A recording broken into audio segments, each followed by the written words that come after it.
ఆ పామును చేత్తోని కాదు కట్టెతో కొట్టిరు అధ్యక్ష. ఆ పాము ఆల్రెడీ సచ్చింది. సచ్చిన పాము చంపాల్సిన అవసరం మాకే ఉంది అధ్యక్ష. ఈ రోజు సానుభూతి కోసము వీల్ చైర్ నాటకాలు, వీధి నాటకాలు ఏంటి అధ్యక్ష ఇది? ఈ రోజు అవకాశం వచ్చినప్పుడు ఈ సభలో చర్చ చేయడానికి ప్రభుత్వం సిద్ధంగా ఉంది.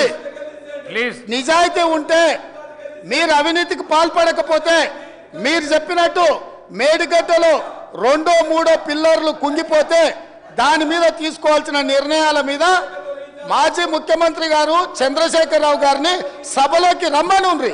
చర్చ చేయడానికి ప్రభుత్వం సిద్ధంగా ఉంది. పారిపోయి అక్కడెక్కడో పోయి ఆడేదో ప్రగల్భాలేంది అధ్యక్ష.